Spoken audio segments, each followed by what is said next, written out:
We all say we understand the value of time. We nod our heads when someone tells us time is precious.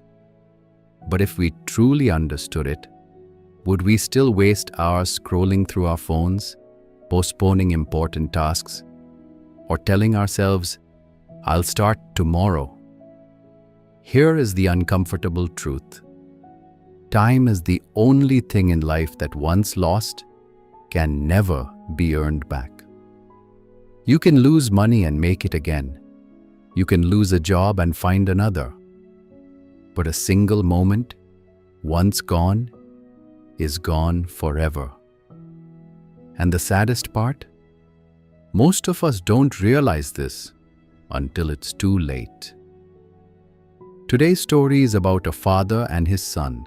A father who watched his son waste day after day, and instead of giving another lecture, he handed him something unexpected: an old watch and a powerful question.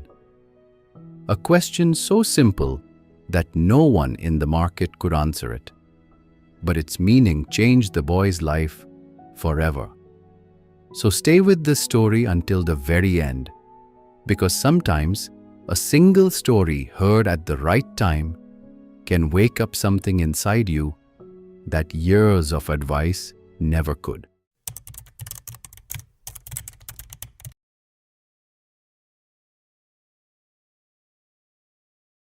In a small town, nestled between green fields and dusty roads, there lived a father and his son. The father was a hard-working man. He woke up before the sun, tended to his small shop, and came home tired but satisfied each evening. But his son?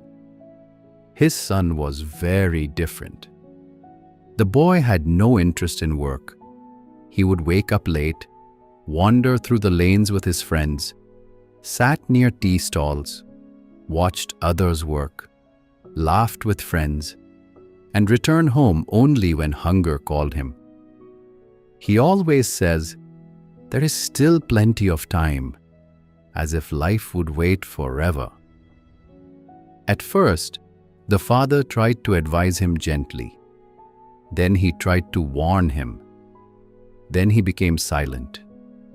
He understood something many parents learn with pain. Advice enters the ears, but wisdom enters only when the heart is ready. Days became weeks, and weeks became months. The father watched his son waste one morning after another. It troubled him deeply. He was not afraid that his son was poor. He was afraid that his son did not understand the value of what he was losing. One evening, as the sun faded and the warm light touched the walls of their house, the father stood before an old wooden cupboard in the corner of the room. He opened it carefully and took out a watch wrapped in a soft cloth. It was old, but it still worked. Its hands moved steadily, quietly, faithfully. The next morning, he called his son. The boy came lazily, rubbing his eyes.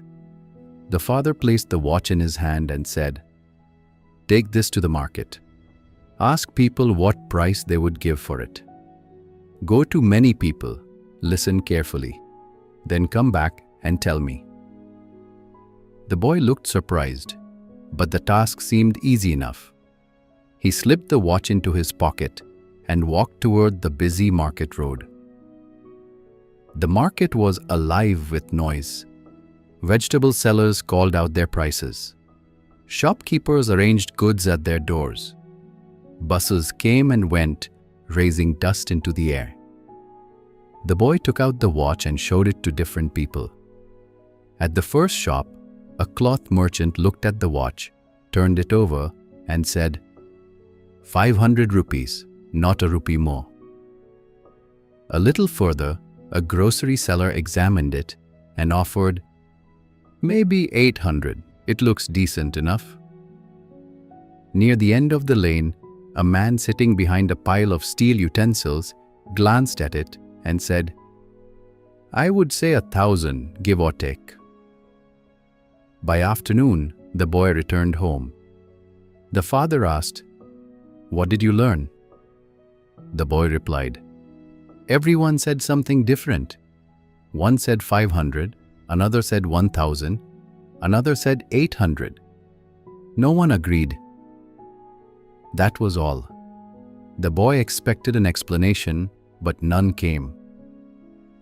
The next day, the father called him again and gave him the same watch. "This time," he said, "go to the market and ask people not the price of the watch, but the price of the time inside it." The boy stared at his father. "The price of the time? What kind of question is that?"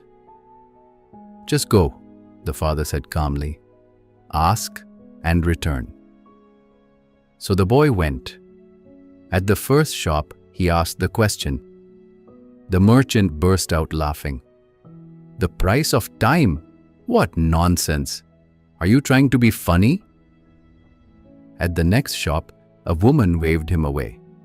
"Go home, boy. Stop wasting people's time with silly questions." One man shook his head and said, "You cannot put a price on time. Now leave me alone." The boy felt heat rising to his face. His steps became slower. For the first time in many months, he felt the sting of shame. He had never thought deeply about time before. Now he was walking through the same market, hearing laughter, carrying a question he did not understand. Everywhere the boy went, the answer was the same: laughter, confusion, or dismissal. He felt embarrassed. He felt foolish. He was ready to give up and go home. But just before he turned back, he noticed a tiny shop tucked into the corner of the market. A watch repair shop, old and quiet, with hundreds of tiny clocks sticking on the walls. Behind the counter sat an old man with silver hair and kind eyes, carefully fixing a broken timepiece with steady hands. The boy stepped inside and asked his question one last time. "Can you tell me, what is the price of the time inside this watch?" The old man stopped his work. He looked up slowly and studied the boy's face for a long moment, not with laughter, but with understanding. Then he said, "The watch can have a price. One person may say 500, another may say 1,000. But the time inside it? That has no price." Then he continued, "Son, you have asked the most important question anyone can ask. And the answer is this: there is no price for time. Not in rupees, not in gold, not in all the wealth of the world. You see, you can buy a watch, but you cannot buy the time it shows. If a rich man loses money, he can earn it again. If a farmer loses crops, he may grow them again. If a shop burns down, it may be rebuilt. But tell me, if 1 hour of your life passes, can anyone buy it back?" The boy shook his head slowly. "Not even 1 second," the old man said. "That is why time is the greatest treasure. It is free, yet it is priceless."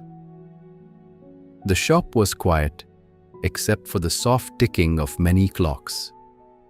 Time has one bad thing and one good thing. The bad thing is that it never stops.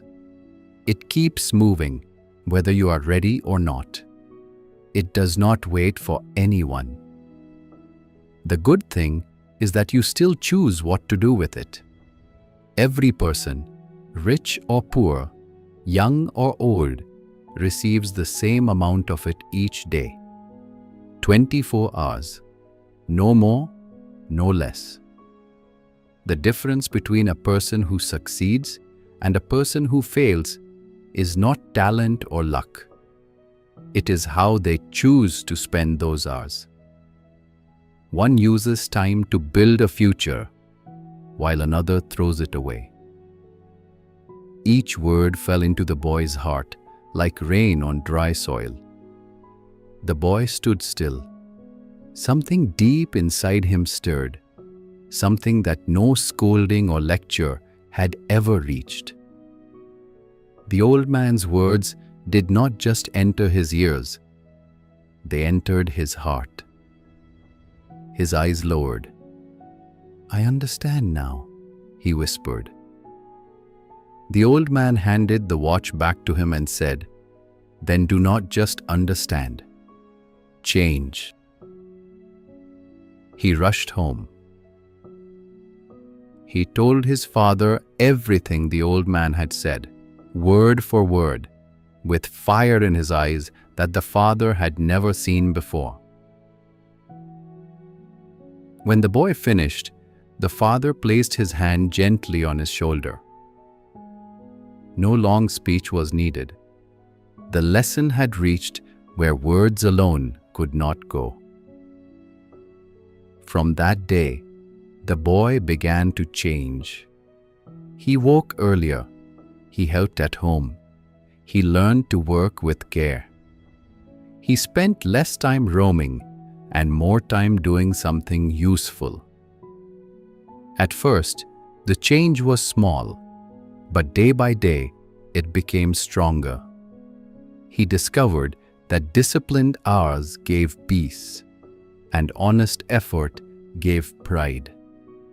Slowly, his life began to take shape. The town remained the same. The lanes were still narrow. The market was still noisy. The clocks still moved at the same speed. But inside the boy, something had changed forever.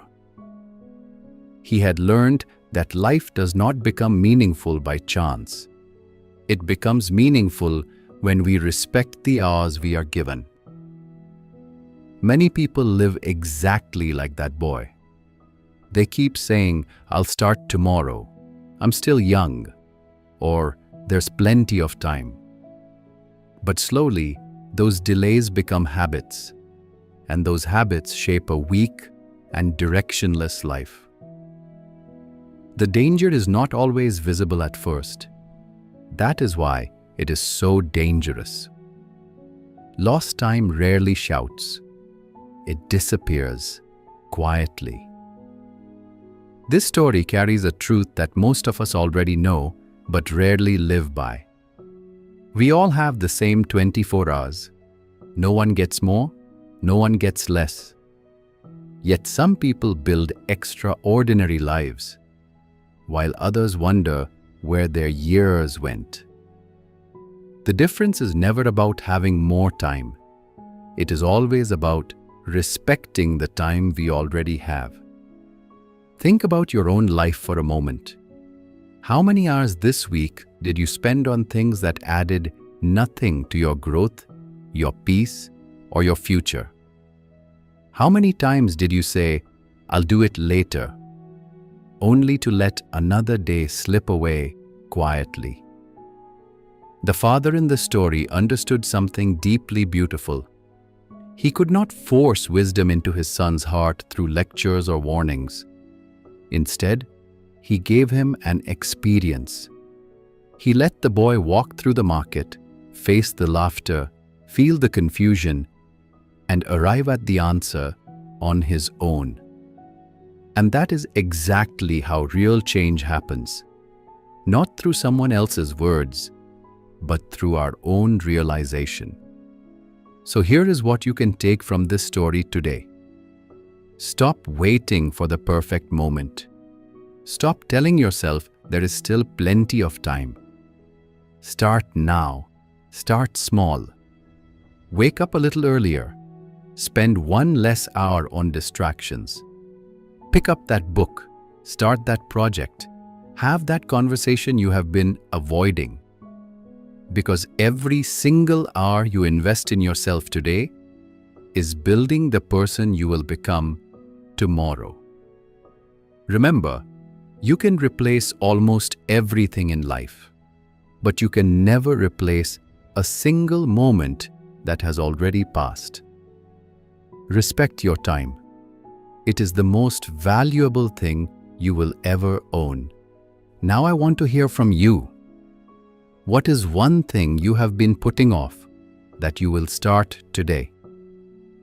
Write it in the comments below and make a promise to yourself right now. If this story touched your heart and made you think differently about your time, please like and share this video so it can reach someone who needs to hear it today. And if you haven't already, subscribe to our channel and turn on notifications so you never miss a story that could change your life. I'll be back again with another powerful story.